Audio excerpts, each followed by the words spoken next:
Alright,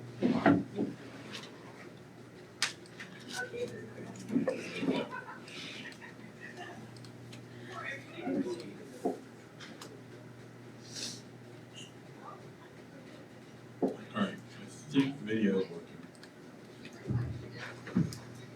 I guess I should say, someone pointed out, the schedule I showed you in class the other day is not the same as the one that is on D2L.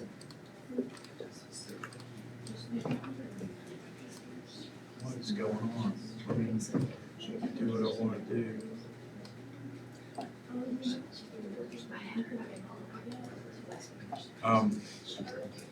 Anyway, our first test is on February 18th.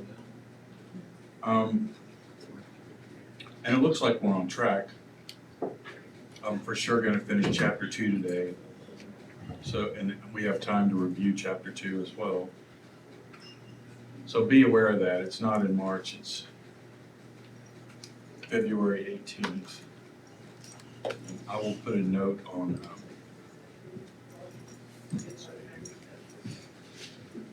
I will put a note up here too. But what do I wanna do? Okay, I also have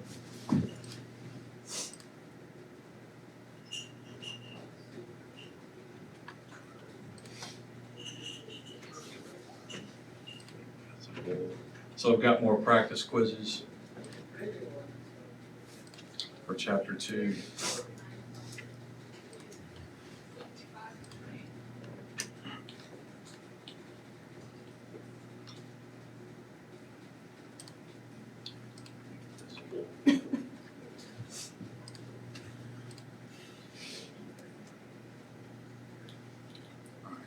But I'll leave those for practice, and I will use these in the book to review.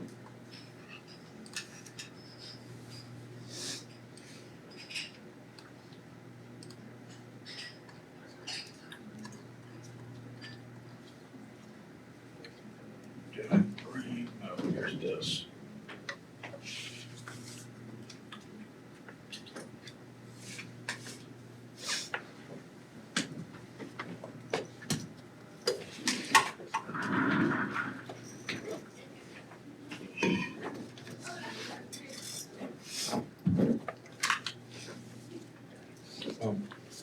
Brought these. Anybody need one of these? I gave y'all one of these the other day. I never uploaded one, I still need to upload one.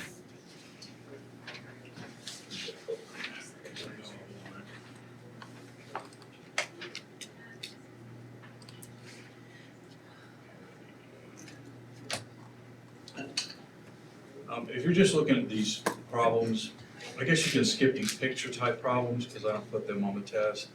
And a bunch of these are just give the name of these elements, but they give you an element and tell you to give the name.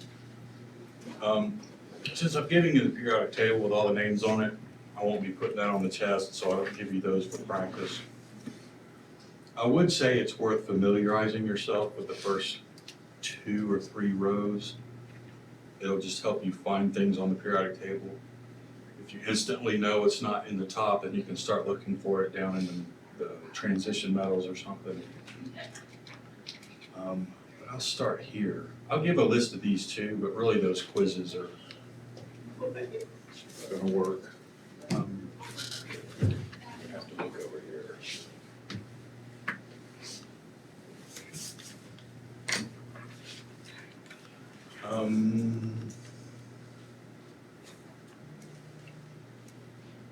Do you have your periodic tables that you can pull out and look at?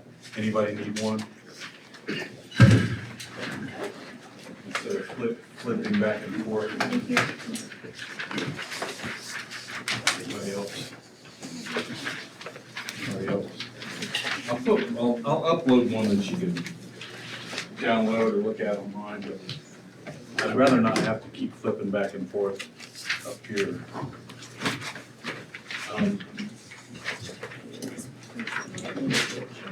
So, Do you remember what periods are on the periodic table? In groups. Groups are a column, and a row is a period. All right, so do you remember where the alkali metals are? There's only 4 of these groups I decided to name. Or most textbooks do this. They just name these 4. All the groups have names though. These are the alkali metals. These are the alkaline earth metals. Remember them off camera. All the way over here, these are the noble gases. And those are the halogens. And that's really the only ones named. The other ones do have names though. Take it back, I do want to use the.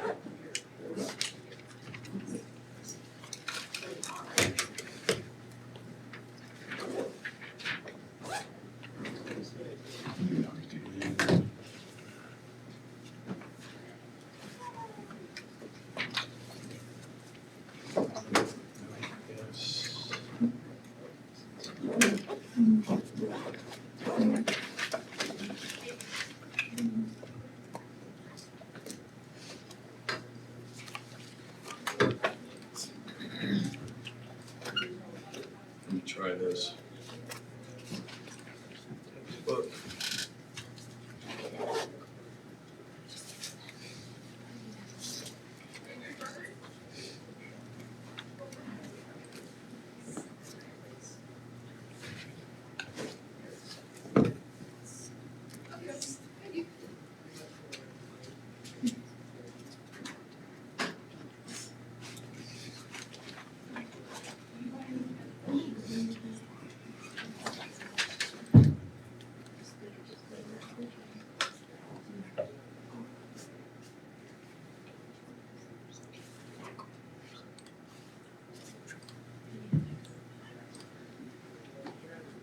Maybe this will work.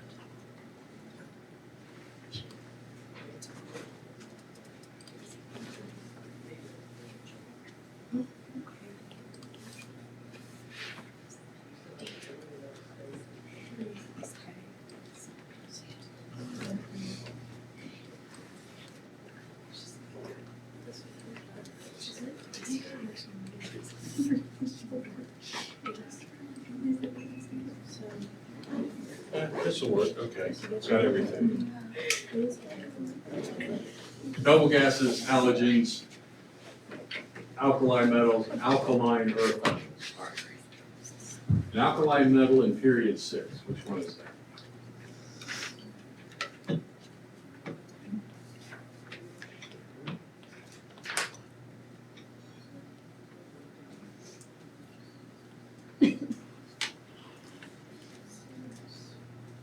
Where's period 6? Come on, y'all, this is easy. The columns are groups, the rows are periods. So it's in this row and in period 6. Period. 1, 2, 3, 4, 5, 6. You were looking here. So these are the alkaline earth metals, and these are the alkaline metals. So see this. So to answer those types of questions, you just have to know this vocabulary. A transition metal in period 5, group 8. Do you remember where the transition metals are?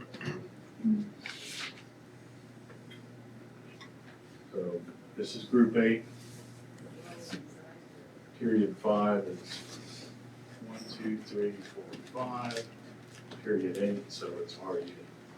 You can find, to answer me, you can say ruthenium, or you can say Ru, or you can say atom number 44. Main group element in period 3, group 7A. So I know I don't have those on here, but they go 1A, 2A, 3A, 4A, 5A, 6A, 7A, 8A. It's just another way of naming the groups instead of these straight up numbers. And these are 1B, 2B, 3B, 4B. So these are B's, numbered as B's. So main group element in period 3, 7A. 7A is 1, 2, 5, 6, 7, so it's in the halogens. Period 3 is 1, 2, 3, so that was referring to chlorine. You see how these work? I won't go through all of them, but if you're sitting here feeling confused, you're overthinking this. It's just a matter of knowing the vocabulary. So you can practice those, and there's some practice like that in those quizzes. I really want to get to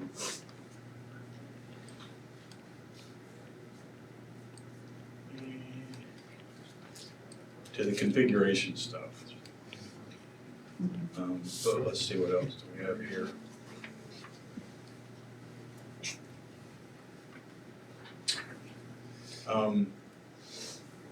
So sodium, if you hunt around for it, it's this one, Na. All right, so is it a metal or a non-metal? No. And what's the name of the group it's in? 3. 1. Group 1. You can also call it group 1A, and you can also call it alkali metals. Those are kind of synonyms.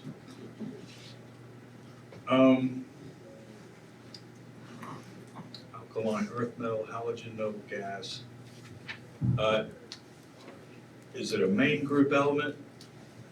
Is it a transition element, or is it an intertransition element? So main group is these and these. Transition metals are these and here, and these are the intertransition metals. So sodium, what's sodium we're talking about, right? That's part of the main group. So that was a main group element.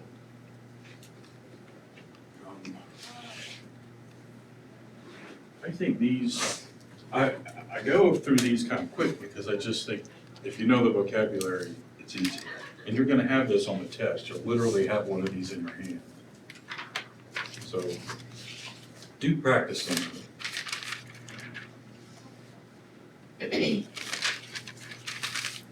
Okay, this one, that's the one that gives you answers. So let me go on to, no, I'll kind of do both of these because they're really kind of the same.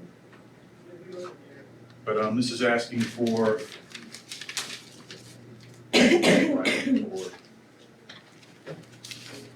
this is telling you carbon, or the element C, and the mass number is 12.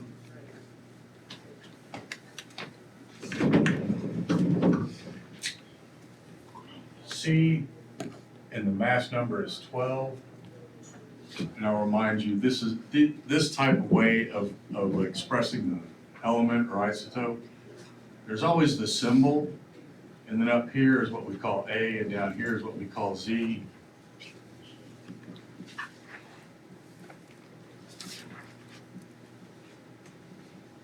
So these are like synonyms. We just use the letter A for this, for mass number. It's called mass number, and the mass number is the sum of protons and neutrons. Z is called the atomic number, and that equals the number of protons. These numbers, 5, 6, 7, 8, 9, those are the atomic numbers. And they're also the number of protons in the nucleus. So I'm just rewriting it this way. These are two different ways to express this. This says symbol C and the mass number. That cut off. I think that last one says the name. No, it's number of electrons.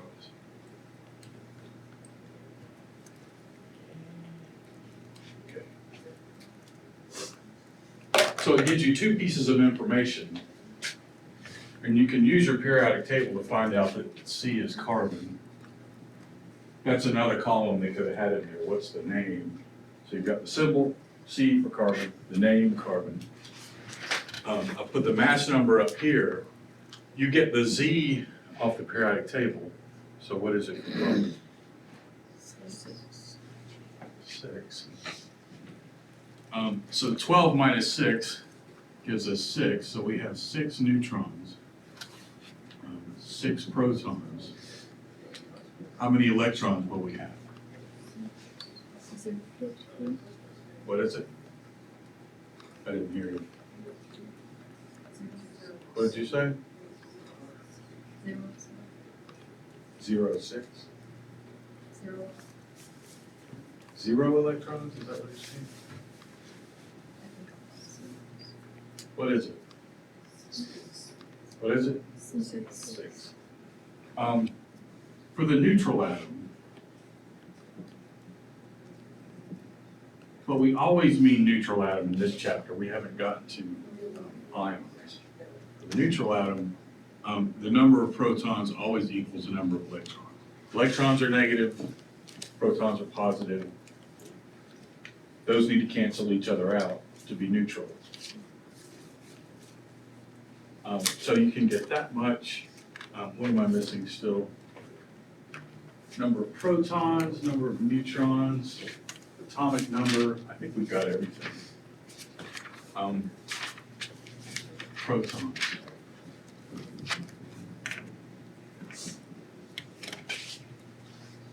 So they're just like giving you incomplete information, but they give you enough information to fill in everything else. What about this one?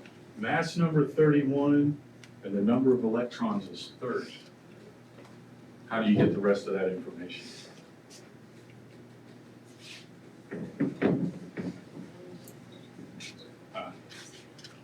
Protons plus neutrons, number of protons.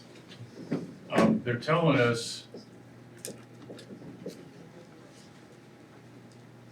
I erased it, but electrons always equal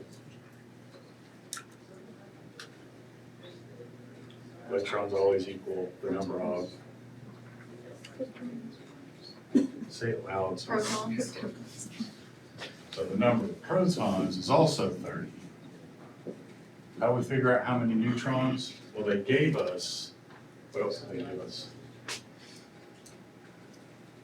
Yeah, they give us the mass number.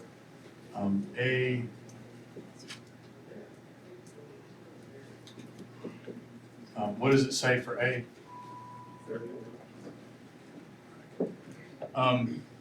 But now that we know these, find that on the periodic table.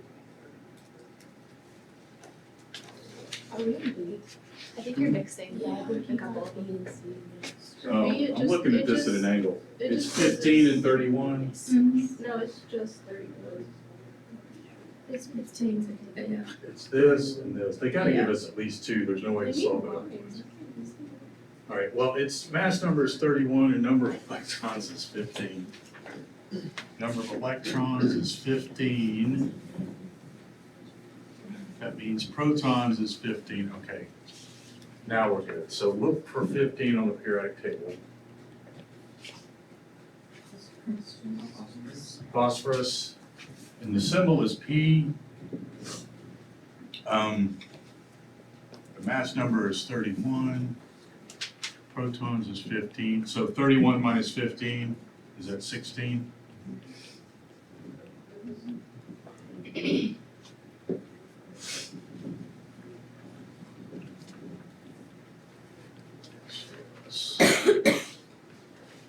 That's all the information, right? Have I forgotten anything? Neutrons, protons, what did I miss? Atomic number.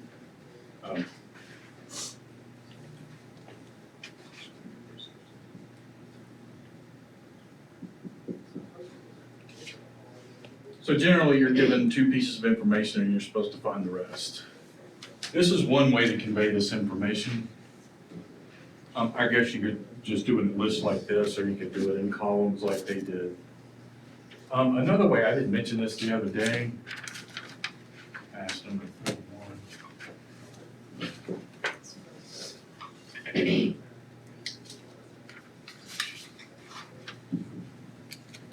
add this.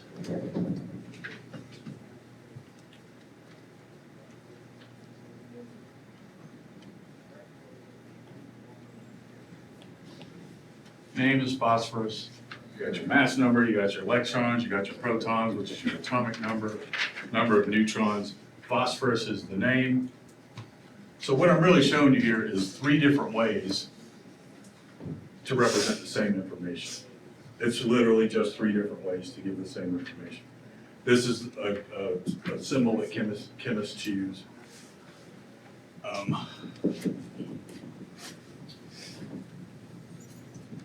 Isotope symbol.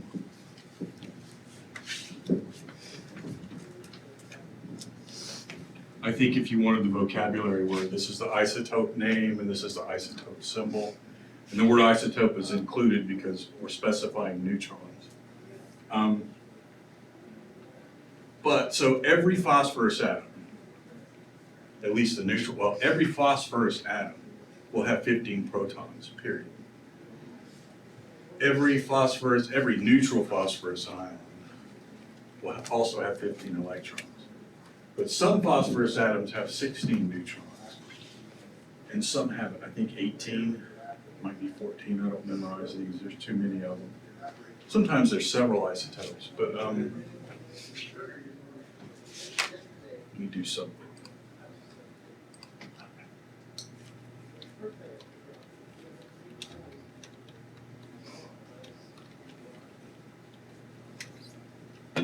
Just give me one other. Oh my God. So this is why we don't memorize them. There are 22 different isotopes of phosphorus.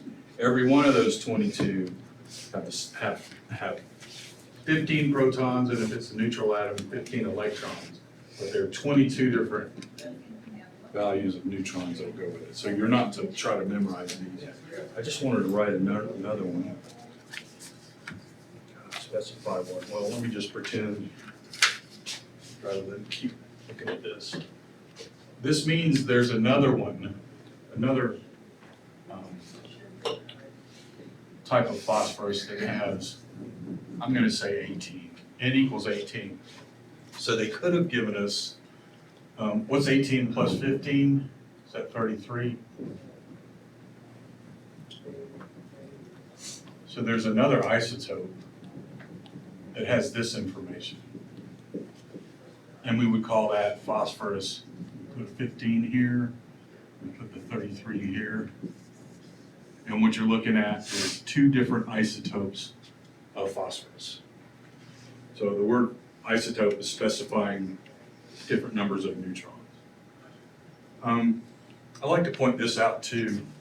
These types of symbols, this and this, is 100% redundant. See what I mean? You frequently see these written this way, not in this book.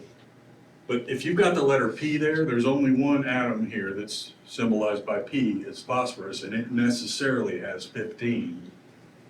So that symbol is really enough to convey everything you want to know. I really only see this in textbooks, putting the Z value down there.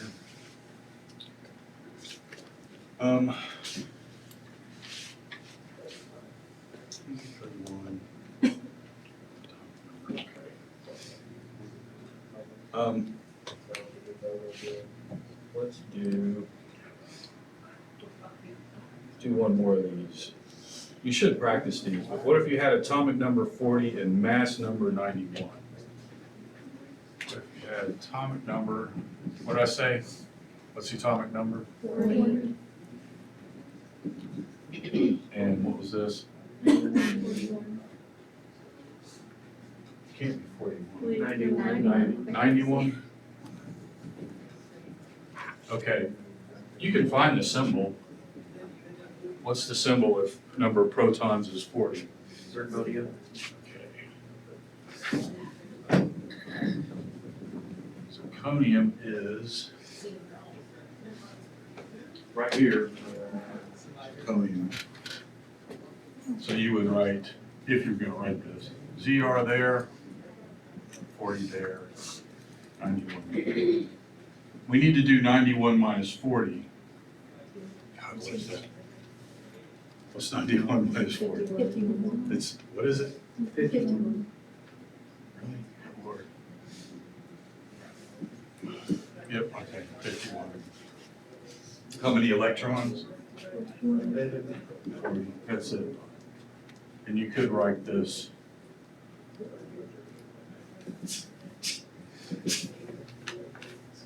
Zirconium, and we need a 91 here.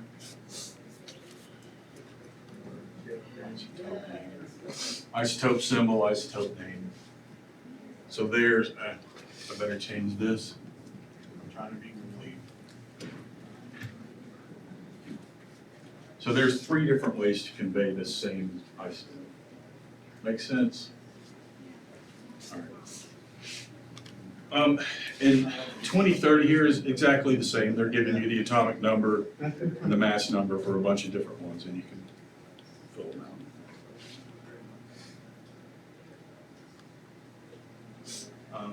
And this is more of the same. Which atoms have the same number of neutrons? Which atoms are isotopes? All right, they're just using random variables here. They've purposely used an A, an E, a G, and a J because there are no atoms on the periodic table with those. So they're just like saying, in theory, could you answer these questions? You get the answers to that one. I guess I'll do this one. All right, let's do the next one though. All right, tell me.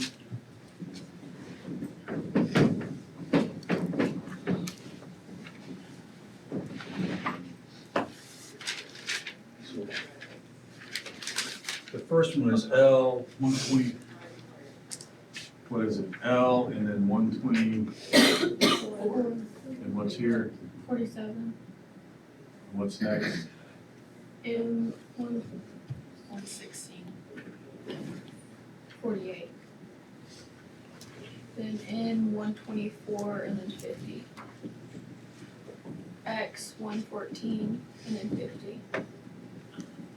All right, so we know, for each one of these, we know the atomic number, that is, we know the number of protons. This is A, the mass number. I don't want to do this math in my head. What's 124 minus 47? What are these if we do the subtraction? 77. Is it 77? Is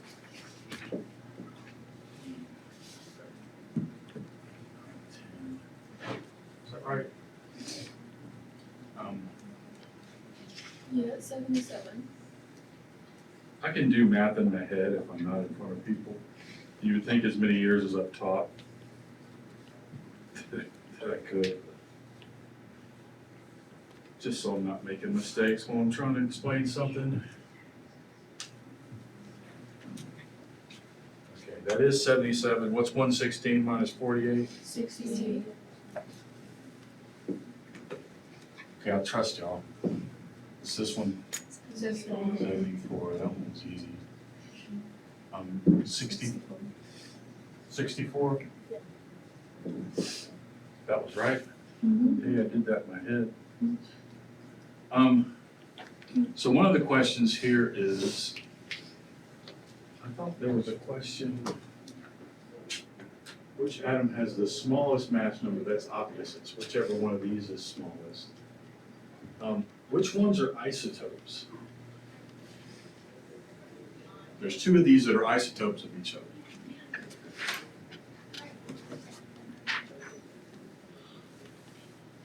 And X. These 2. These, you go to the periodic table where it says 50, and that's the atom we're talking about. It has to be the same atom to be isotopes. So what is 50 on the periodic table?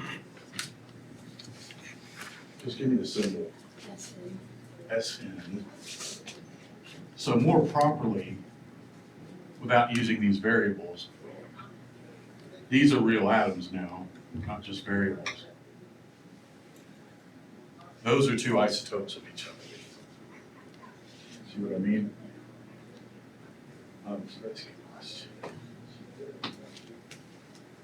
Which atom has the smallest number of electrons? We're just looking for the smallest mass number, which is 47, because a neutral atom will have 47 largest number of neutrons. These are the neutrons that we calculated. Where did it say largest? So this one has the largest, right?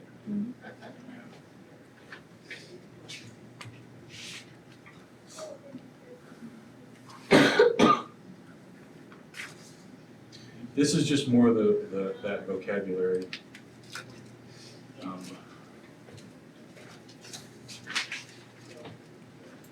This is the S block.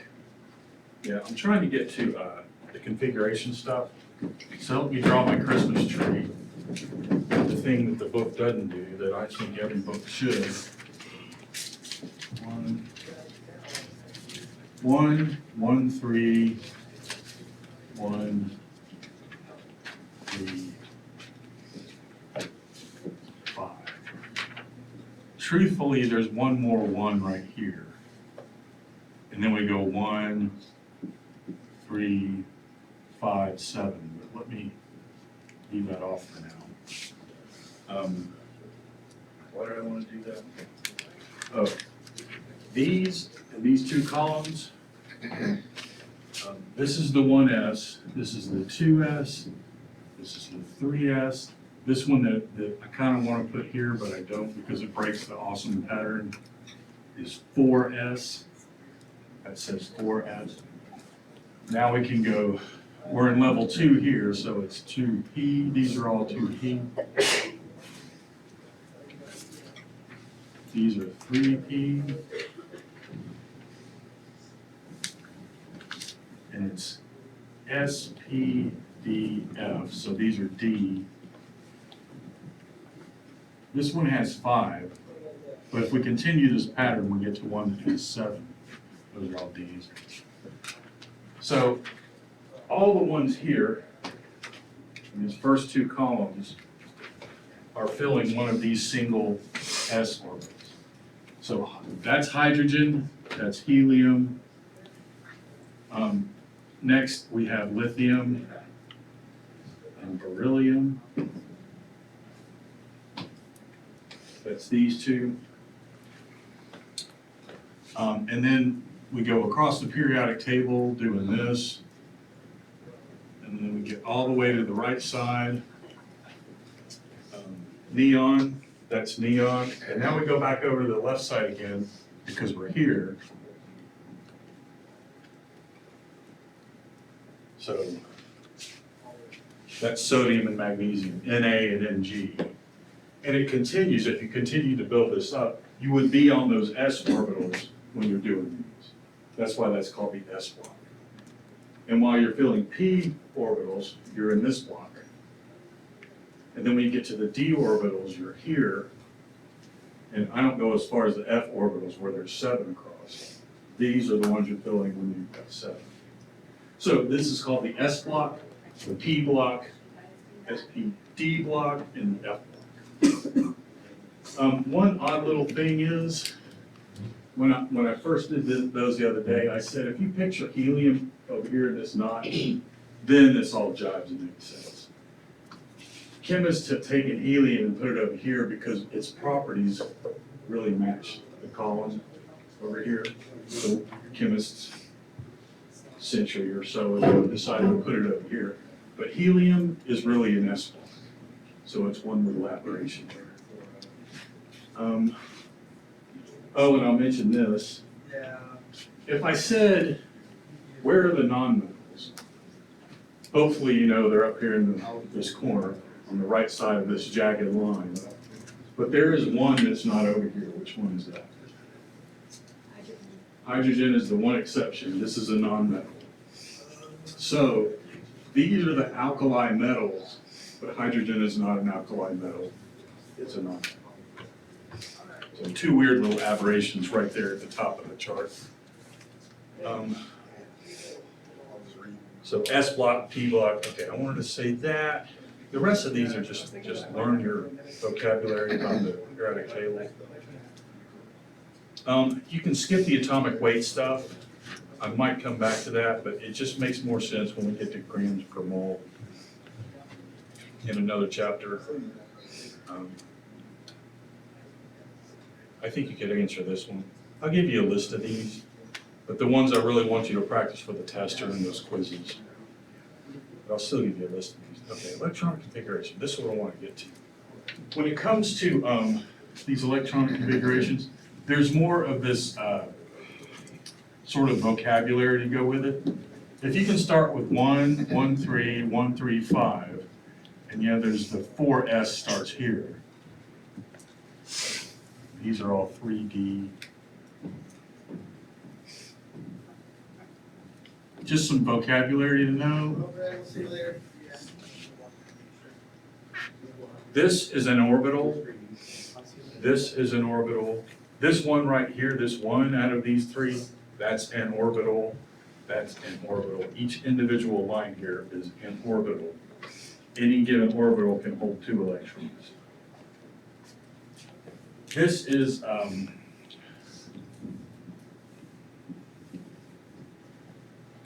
that's the first shell, also called the N=1 shell.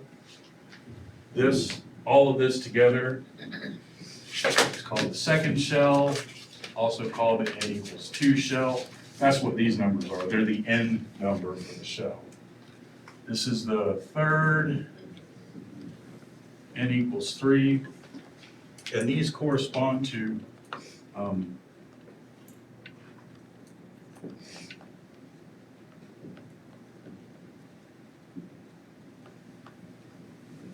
you could also say period, AKA row, because that's how the periodic table is depicted. So the first row, the very top row, hydrogen, and then way over there on the right, helium. Those are in the first period, N=1. You go down to that next layer across here, and that's layer 2, or shell 2, or N=2. These are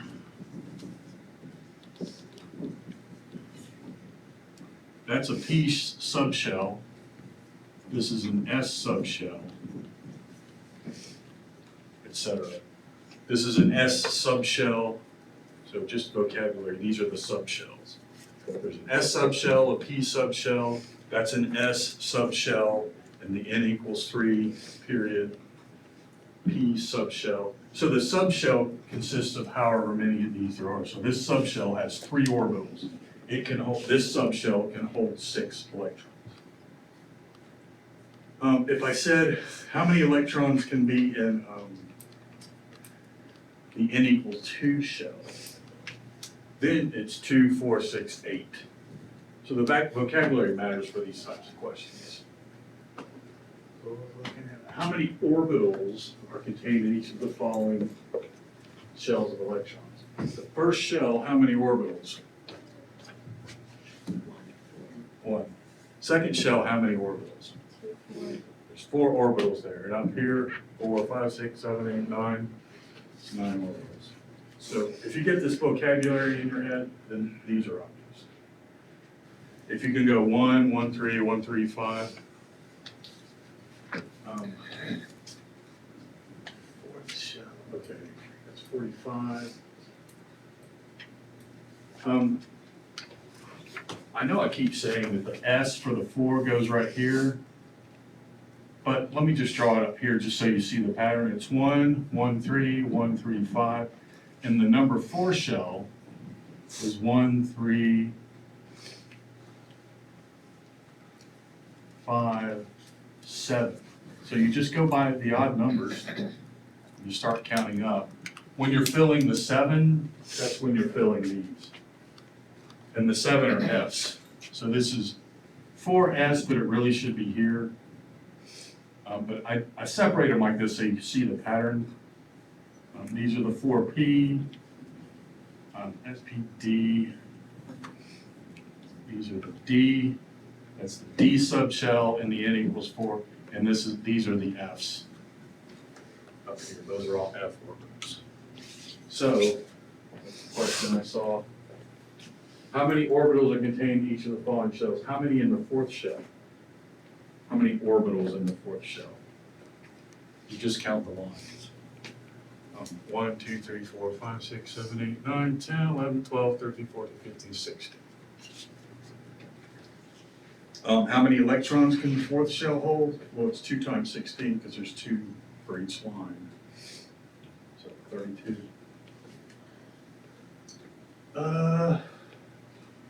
Okay, what else do I want to go? What's the maximum number of electrons that can be in the second shell?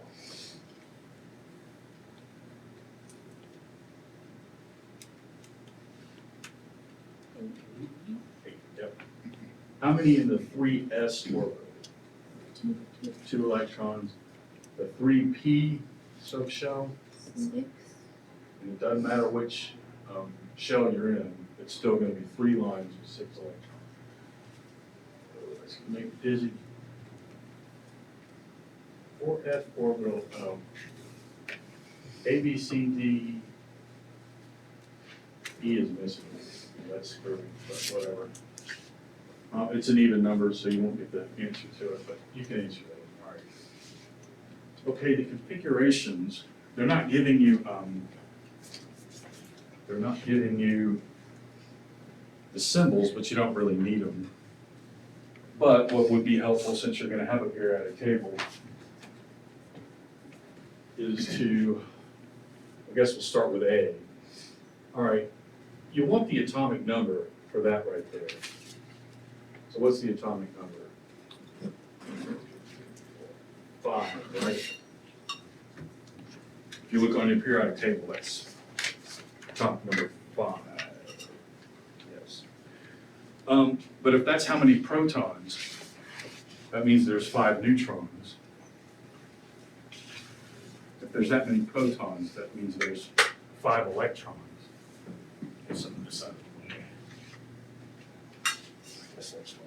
So if you're going to fill the 5 electrons in here, 1, 2, 3, 4, 5. That's the electron configuration for boron, where N equals, where Z equals 5. But that's only one of the ways to depict this. What does this ask for? Okay, give an orbital diagram. Your book would do this orbital diagram. I think their orbital diagram looks like, there's the 1s, and then they would put the 2s here, and then they slide over.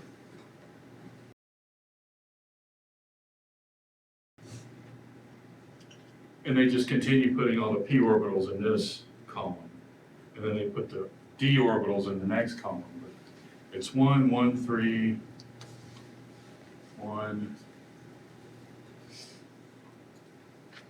3, and then they would put the 5 here.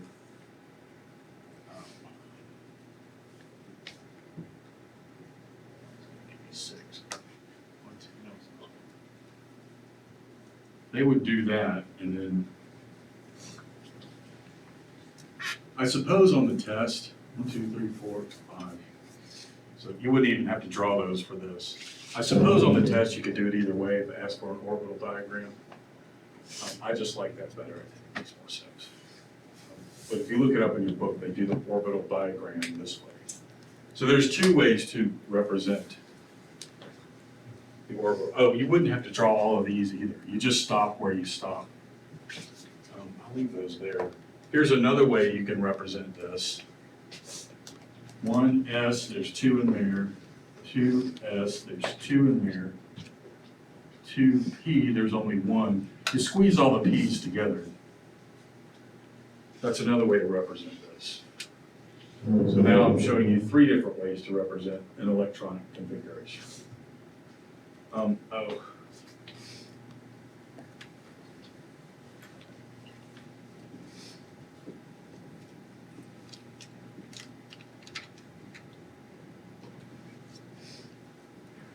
Your book is specifying ground state.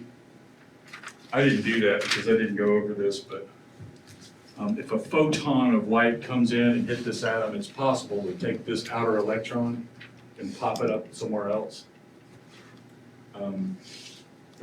So they might say, give me the ground state electron configuration, but it's the same thing that I've been showing you. So a little vocabulary. Here's another way to represent this.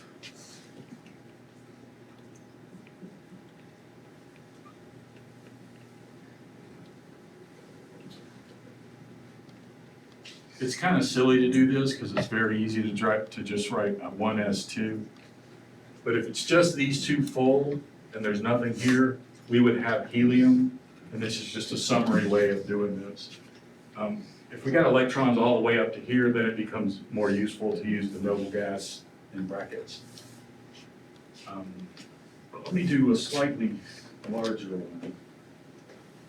Let's do, so what's the atomic number here? 1, 2, 3, 4. Fourth period, first atom, what is that? 19. 2, 3, 4. So we're here, 19, so we need 19 electrons. 1, 2, 3, 4, 5, 6, 7, 8, 9, 10, 11, 12, 13, 14, 15, 16, 17, 18, and I guess I do have to.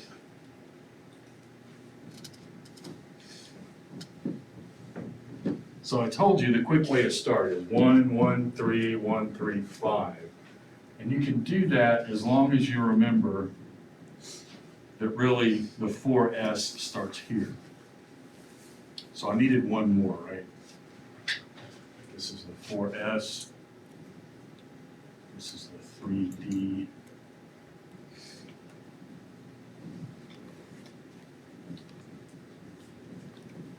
So how would you represent that this way? Well, we've got 2 there, you got 2 there, and now we've got 6 in the P. I'm gonna redo that. 6 in the 2P, and now we've got the 3S with 2 in it. Now we've got the 3P with 6 in it, and now we've got the 4S with 1 in it. That's another way to represent that. 1. Should have done this as well. The 4s goes here. And then I should have done this.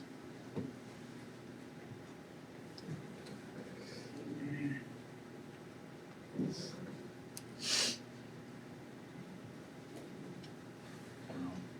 pretty ugly. 1, 2, 3, 4, 5. But these are empty, I don't really have to draw them. I didn't really have to draw these either, the 3Ds. So we're doing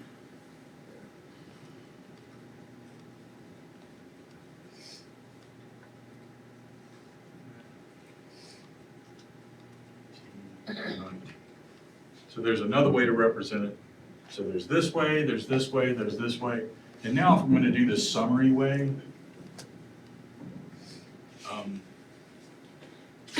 we did 19. So up one row and all the way over here, we can use argon to represent everything up to there.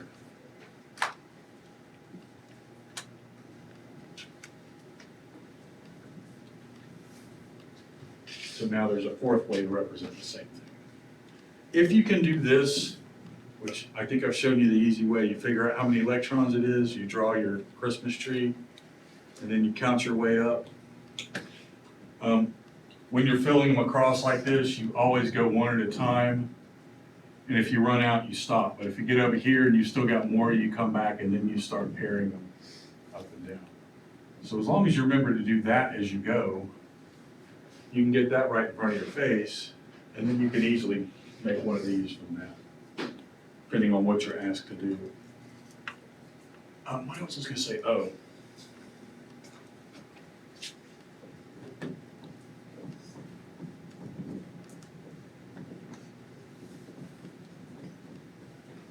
I don't think I've said anything about valence electrons. I didn't last time, did I? That goes with this chapter, but one of the ways to think about these is, once these are full and you start putting electrons up here, that inner sphere is just what we call now part of the core of the atom. And if you continue to build and you build past n=2 level, those are also contained in the core. And then these would be contained in the core too. The 3, and then you get to the 4s. Really the largest number in a configuration like this, the electrons in that are called the valence electrons. And the reason we specify these as separate from the rest of them is when we start talking about ions, that is ionic compounds, and we start talking about covalent compounds, where you have to have unpaired electrons, we just pretty much ignore these. All the action takes place with the valence electrons. You really only have to look at the valence electrons to decide these properties.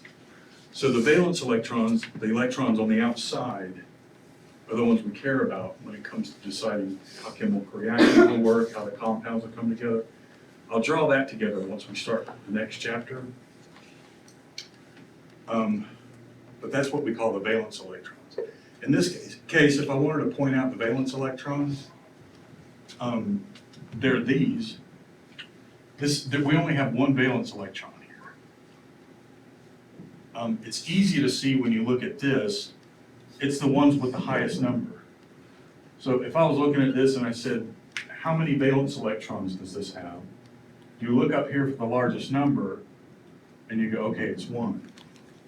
If my configuration was something like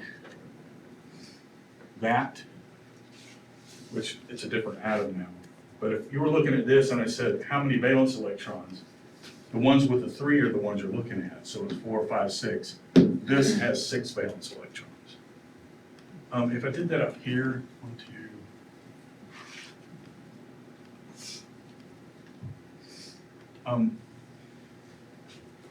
What atom is this? 1, 2, 3, 4. This would be oxygen. 1, 2, 3, 4, 5, 6, 7, 8, 9, 10, 11, 12. Which one am I doing here? 2, 4, 10, 12, 16. Yeah, below oxygen. So this would be sulfur I'm doing here. What do I want to say that? 60. Yeah, that's what I want.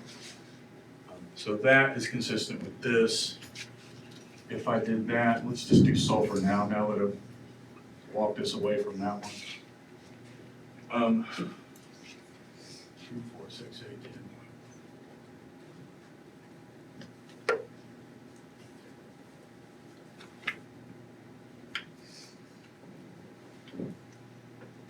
Is that right? 2, 4, 6, 8, 10, 12, 14, 16. Okay. So that would be sulfur, that would be sulfur.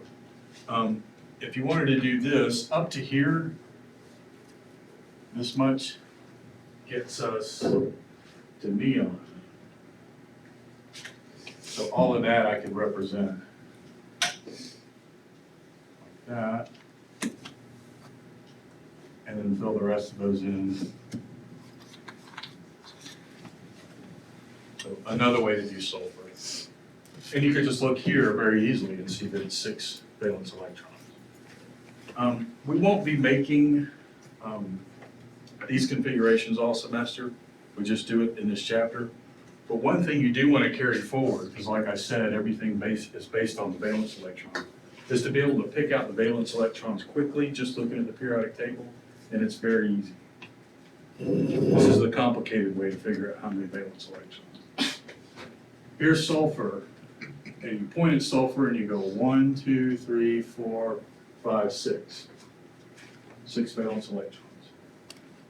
You can do any of these this way. How many in nitrogen? 1, 2, 3, 4, 5. 5 valence electrons for nitrogen.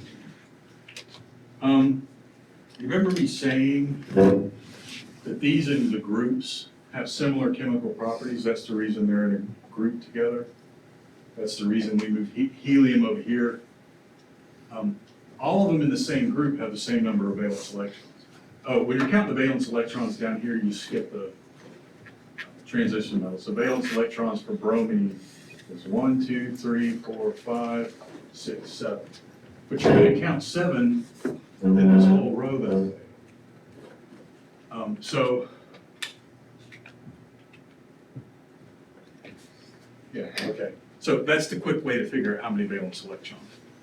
And that's most important with the non-metals, but you'll see why later. So there's a very quick way to figure out valence electrons. You look at the periodic table, you count to the left, that's how many valence electrons. But this is what we're talking about, is the valence on the outside. It's a shell that's not full. Notice all these shells are full down here. It's a shell that's not full, so it's that not full shell that we care about.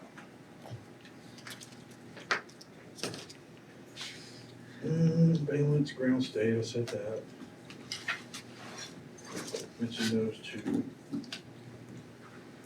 This is on your periodic table. I didn't mention this.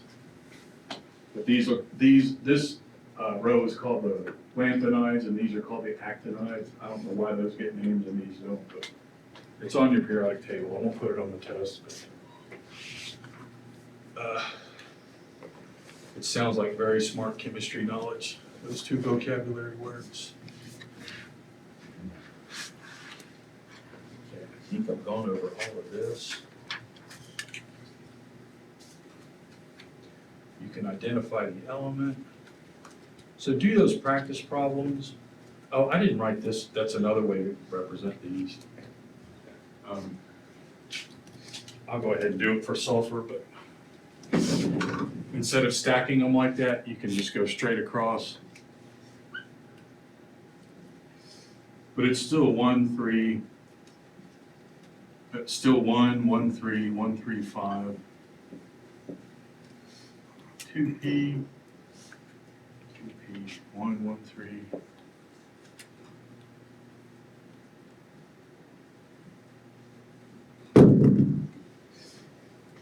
And that's enough to do sulfur. 4, 5, 6, 7, 8, 9, 10, 11, 12, 13, 14, 15. So there's another way to represent the electron configuration.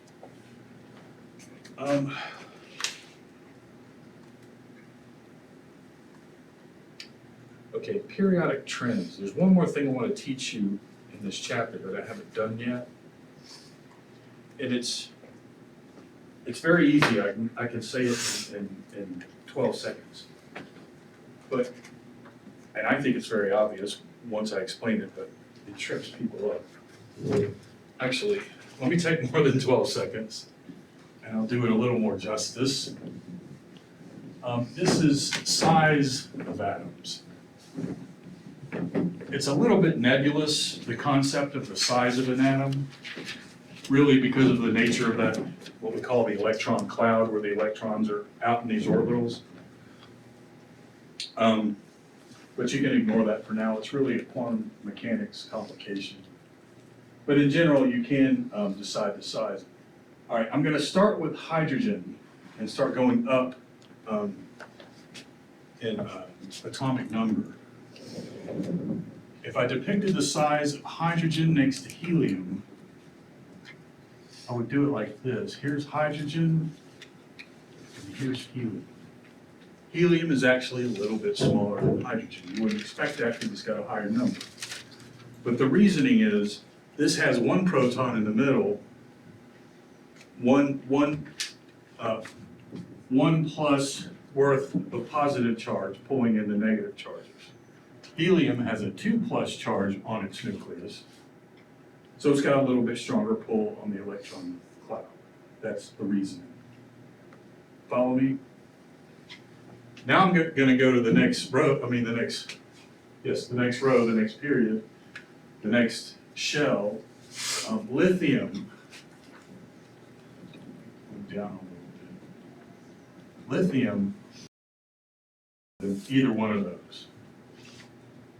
And now as I go to the right, beryllium, it gets a little smaller. And then if you continue to go across,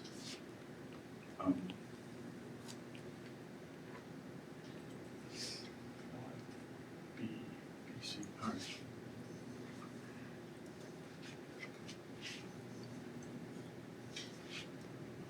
I'm beyond the camera there, but this will make the trend obvious. I get a little smaller and a little smaller, and they get smaller and smaller, but they never get so small that they get smaller than either of these. BC, N, a little smaller, O, a little smaller, F, and E, a little smaller, a little smaller. I kind of want to make these smaller now just because comparison isn't obvious. Helium, let's make helium really small. And let's make hydrogen just barely bigger.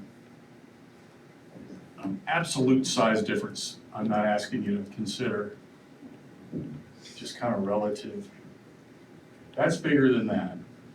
All of these are bigger than these two, even if I wasn't great with my heart.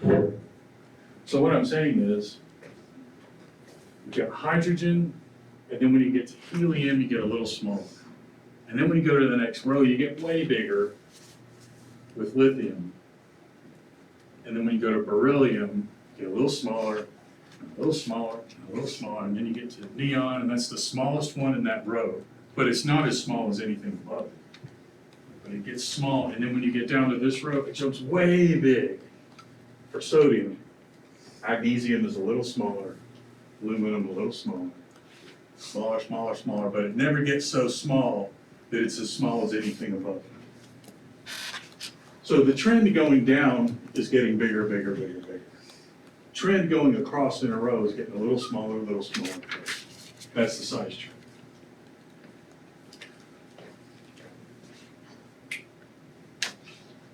Let me find one that does size.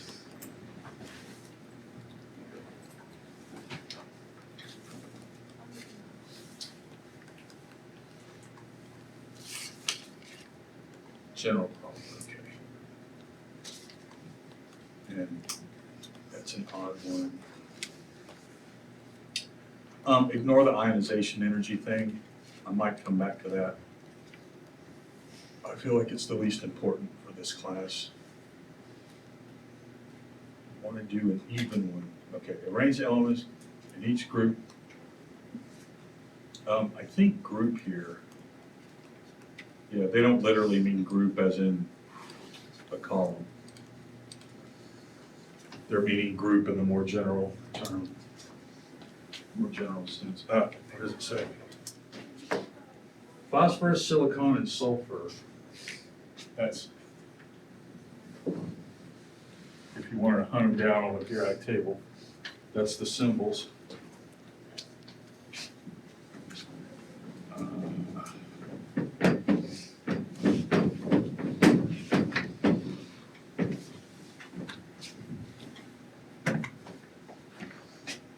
Phosphorus, silicon, and sulfur. Oh, they're all in the same row.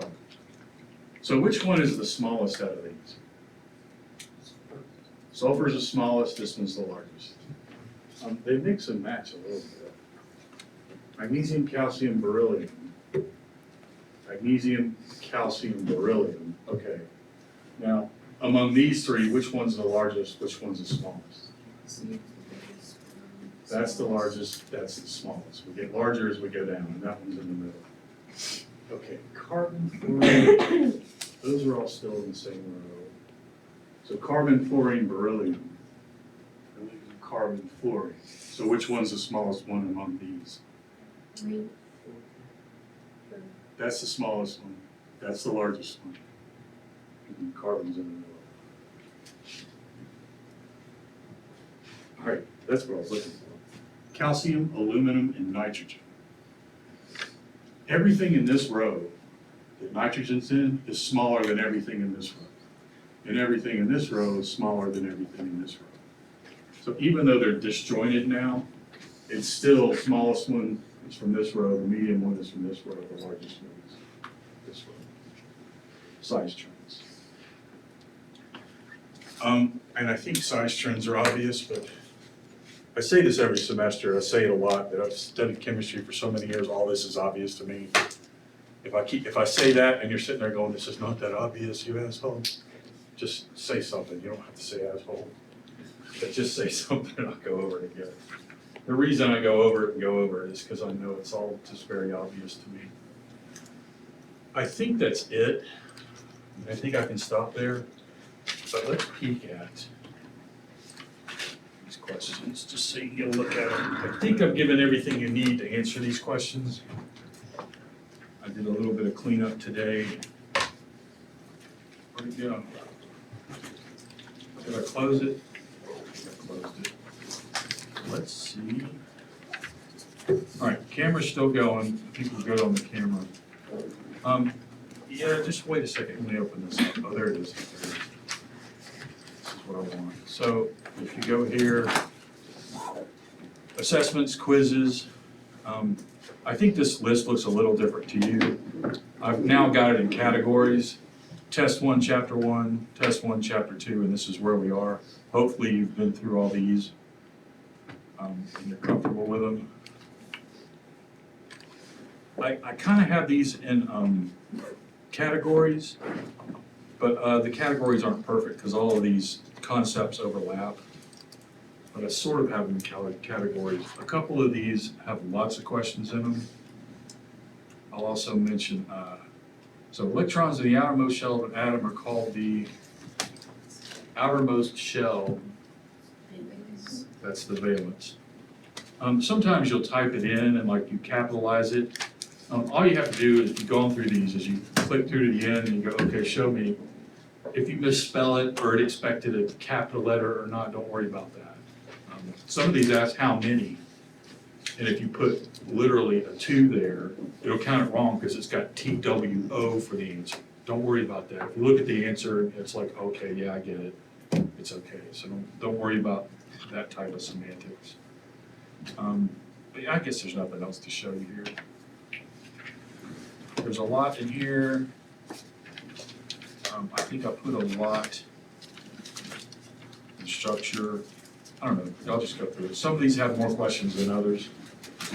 But when it comes to studying for the test, I'll make my test literally like these questions, not necessarily the exact same ones, but the questions you'll get will be like these. So practice those. I think we're done with Chapter 2, we go on to Chapter 3 next Tuesday. Don't forget that the test 1 is actually on February 18th, as we have it now. It's not in March. I'll put a note on D2L for that. What I showed you the other day was wrong.